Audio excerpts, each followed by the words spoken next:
Hello my intelligent friends, welcome to Mora academy. कल का analytical petty cash book का problem आपने सॉल्व किया क्या? कल हमने दो अलग अलग कंसेप्ट इंट्रोड्यूस किए थे। छोटा सा लेक्चर था अपना 17-18 मिनट का, और तभी हमने दो अलग अलग कंसेप्ट कंसिडर किए थे सिंपल पेटी कैश बुक के मुकाबले एनालिटिकल पेटी कैश बुक में कैसे जाने का, उसका क्या फ़ायदा होता है।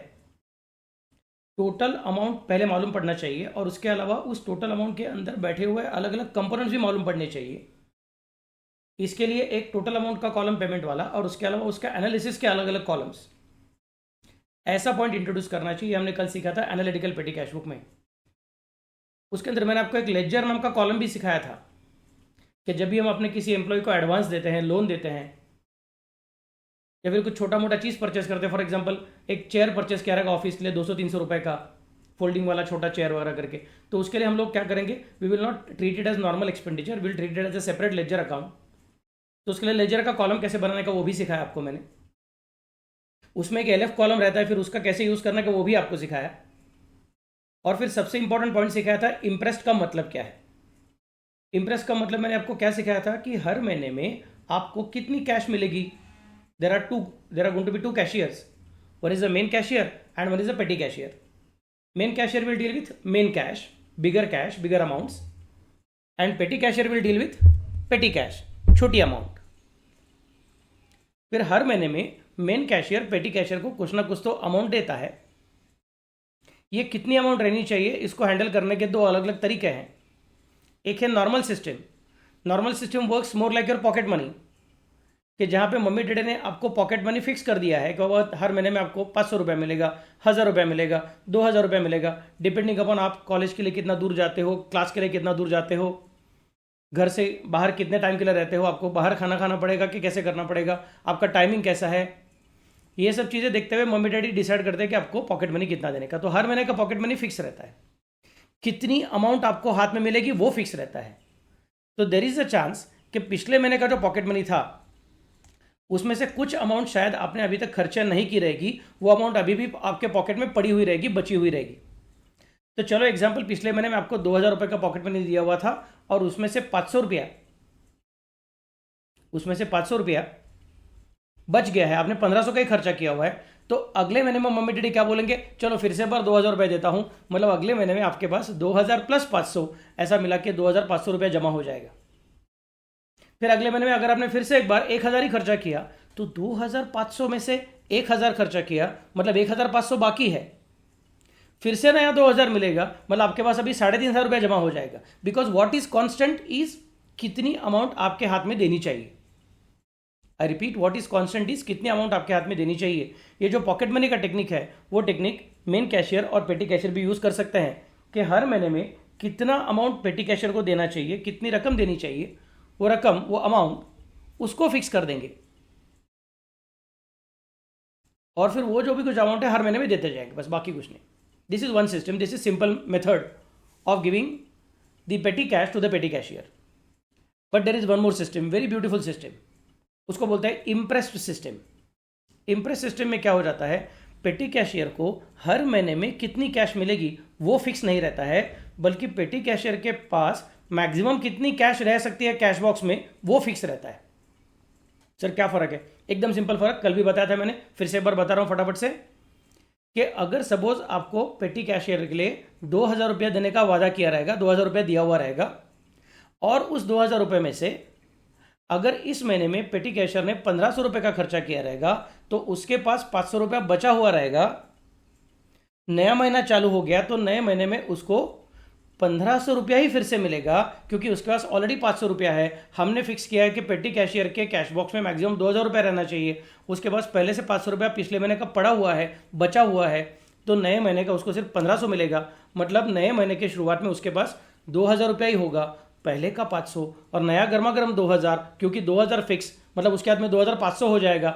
ऐसा खेलना अलाउड नहीं है under Impress system.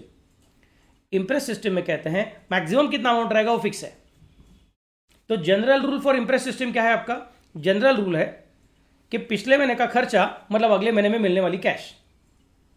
I repeat, पिछले महीने का खर्चा मतलब अगले महीने में मिलने वाली कैश। लेकिन ये जनरल रूल है, हर एक प्रॉब्लम में परफेक्टली फिट बैठेगा ऐसा नहीं है। इनफैक्ट पिछले प्रॉब्लम में मैंने आपको ये सिखाया था कि एक आध महीने में अपने पेटी कैशियर को मेन कैशियर के पास से भी कैश मिली हुई है और उसको सपोज रद्दी बेच के, कुछ भंगार वंगार बेच के, स्क्रैप बेच के कैश मिली रहेगी, वो भी पेटी कैश बॉक्स में आई रहेगी, तो अगले महीने में उसको हम लोग किया हुआ खर्चा कैश में रिइंबर्स करने वाले नहीं है, नई कैश उतनी देने वाले नहीं है, बल्कि किया हुआ खर्चा माइनस पिछले महीने में उसको रद्दी बेच के, स्क्रैप बेच के, भंगार बेच के जो पैसा मिला है वो कट करने के बाद जो बचेगा that amount will be given to the petty cashier.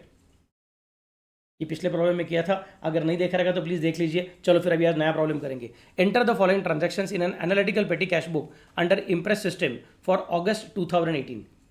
Impressed money was maintained eight ₹2000।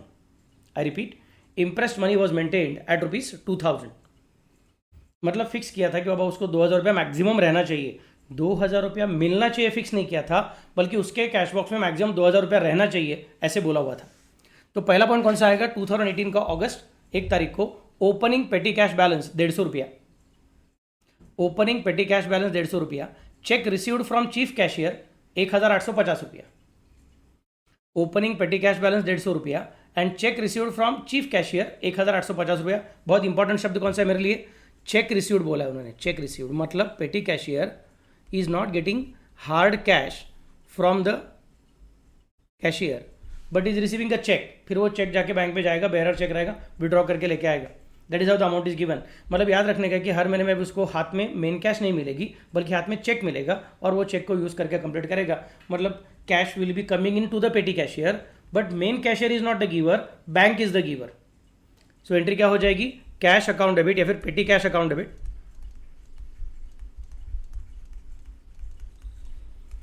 To bank account, ऐसा एंट्री होने वाला है। Petty cash account debit to main cash account entry नहीं होने वाला है, petty cash account debit to bank account ऐसा entry होने वाला है। सो ओपनिंग पेटी कैश बैलेंस 150 रुपया। Check received from chief cashier 1850 रुपया। बाद में फिर बोल रहा है अपने को paid for carriage 18 and envelope 65। मतलब एक ही दिन को देखो 5 तारीख को 2 अलग अलग ट्रांजेक्शन हो गए हैं। कैरेज के लिए पे किया 18 रुपया, एनवलप के लिए पे किया 65 रुपया। कैरेज मतलब कंसिडर्ड एज, हम लोग कैरेज एंड कार्टेज नाम का एक कॉलम बना सकते हैं एनालिसिस करने के लिए। और इसके अलावा एनवलप के लिए 65 बोला है। एनवलप के लिए हम बोल सकते हैं प्रिंटिंग एंड स्टेशनरी अकाउंट बन गया है। Cleaning and washing charges we can put it under miscellaneous या फिर ऑफिस एक्सपेंसेस, एक सेकंड लास्ट ऐसा कॉलम बनाएंगे उसके अंदर डालेंगे। टेलीफोन चार्जेस का अकाउंट बनेंगे। Donation we can put it under miscellaneous. Subscription for newspaper that can be considered as newspaper. Paid for post card and revenue stamp ₹45, तो post card can go to postage and revenue stamps can go to printing and stationery.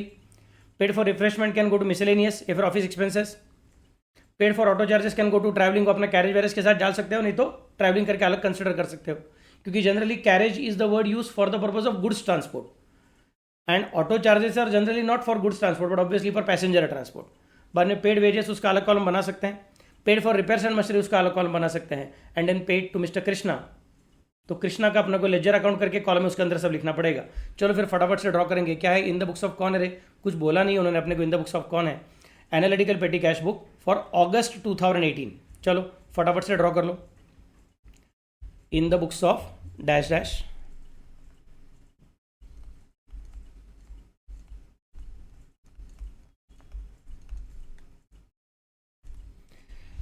Analytical petty cash book. सबसे पहले क्या रहेगा? 1 तारीख को देखो column कौन से अपने amount received, cash book folio, date, particulars, voucher number, total, ये तो फिक्स कॉलम है।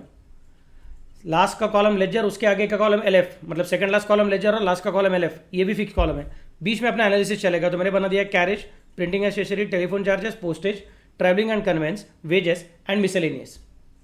सर मैं उधर भी बनाता हूँ, डोनेशन करके एक्स्ट्रा कॉलम बनाता हूँ, और मैं भी क्लीनिंग एंड वॉशिंग चार्जेस करके एक्स्ट्रा कॉलम बनाता हूँ, बना सकते हो, that's not a problem. If the businessman, if the cash book और कैशियर थिंग्स दैट ये जो क्लीनिंग एंड वॉशिंग चार्जेस है उसके जैसा खर्चा बार बार होता है अपना, तो इन दैट केस वो बोलेगा सर ठीक है, फिर मैं उसको क्या कर दूंगा, एक सेपरेट कॉलम बना लूंगा। अगर उसका बार बार खर्चा होता है तो इसके बारे में ज़्यादा सोचने की जरूरत नहीं है। ये मैंने आपको कब सिखाया था? एकदम शुरुआत के लेक्चर में सिखाया था कि लेजर अकाउंट कौन सा बनने का हम कैसे डिसाइड करेंगे। तो अगर किसी पर्टिकुलर खर्चे की वजह से, पर्टिकुलर इनकम की वजह से, पर्टिकुलर पर्सन की वजह से ट्रांजेक्शन बार बार होते रहते हैं, तो इन दैट केस हम उसका अकाउंट बनाएंगे। स्पेशली खर्चे के बारे में जरा संभल के, इनकम के बारे में संभल के, हर छोटे छोटे चीज़ का अकाउंट मत बनाओ। मैंने आपको एग्जाम्पल क्या दिया था, याद है कि आपको? हमने पेन परचेस किया तो पेन अकाउंट, पेंसिल परचेस किया तो पेंसिल अकाउंट, स्केल परचेस किया तो स्केल अकाउंट, और मे बी क्या तुम लोगों ने रबर परचेस किया, इरेजर परचेस किया, eraser account. Foolscap purchase किया, foolscap account, notebook purchase किया, notebook account, bill book purchase किया, bill book account.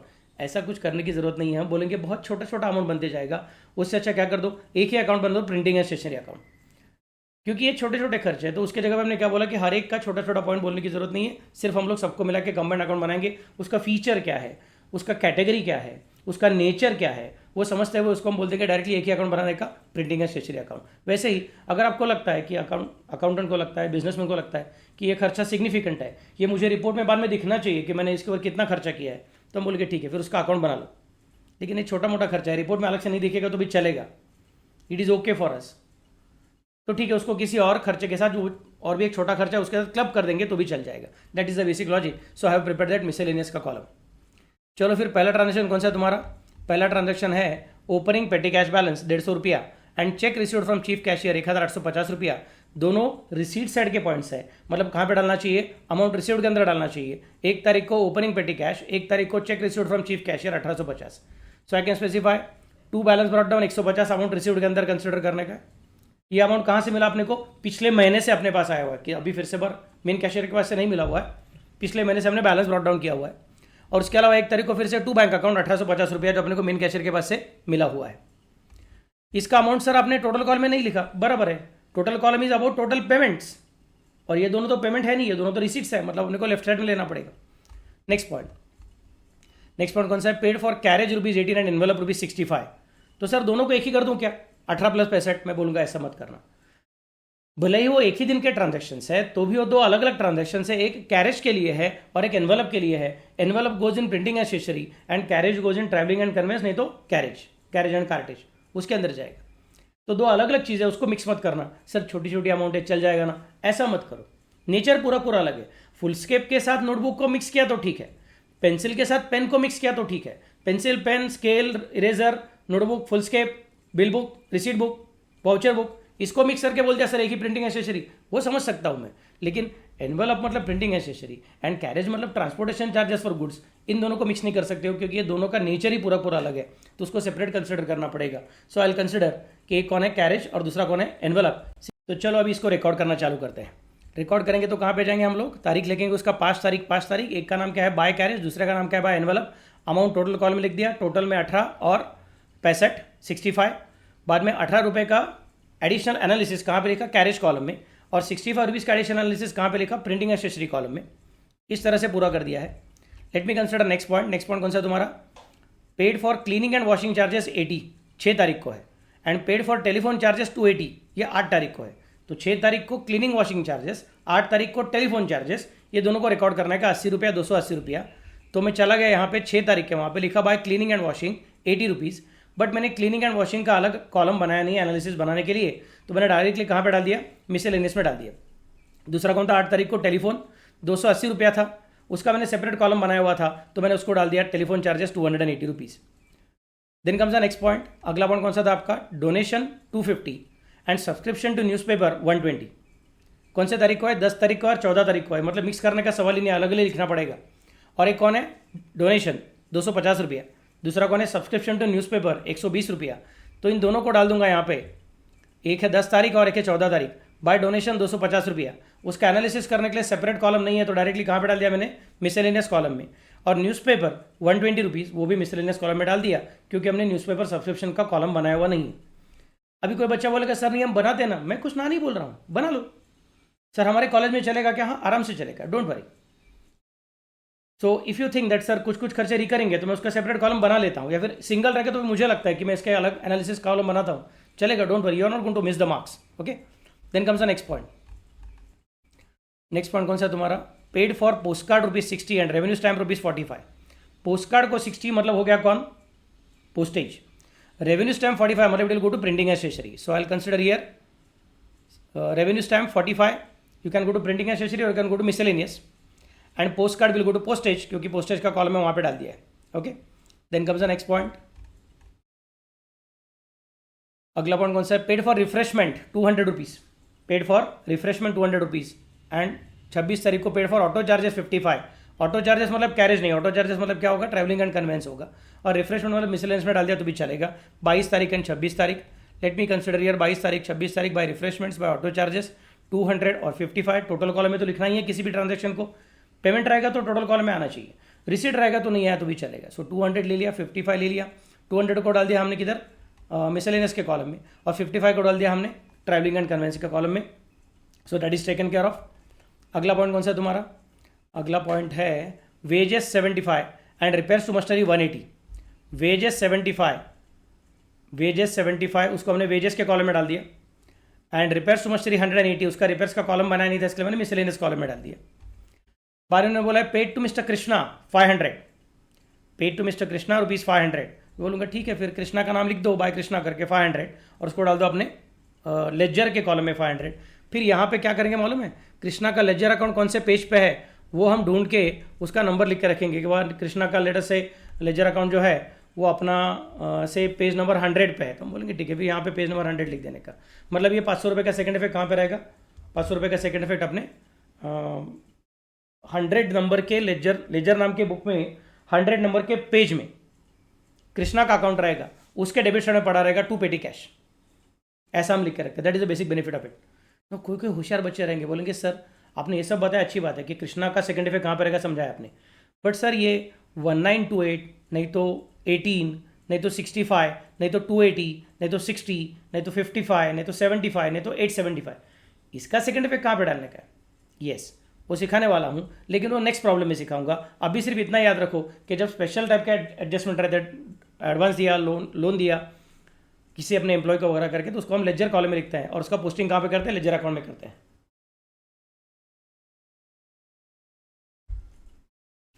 Okay sir, अभी सारा का सारा पोस्टिंग होगा, अभी क्या करने का, सबसे पहले टोटलिंग करने का, हर एक कॉलम का टोटलिंग करने का ना। बहुत अच्छी बात क्या है यहाँ पे तुम्हारा कि हर एक कॉलम में लगभग एक ही ट्रांजेक्शन है तो फटाफट से हो जाएगा। सिर्फ मिसलेनियस कॉलम में जरा संभल के उसका टोटलिंग बराबर से करने का। 875 मेरा आ गया है, आप अपना टोटलिंग कर दीजिए, मेरा टोटलिंग कॉपी करने का नहीं।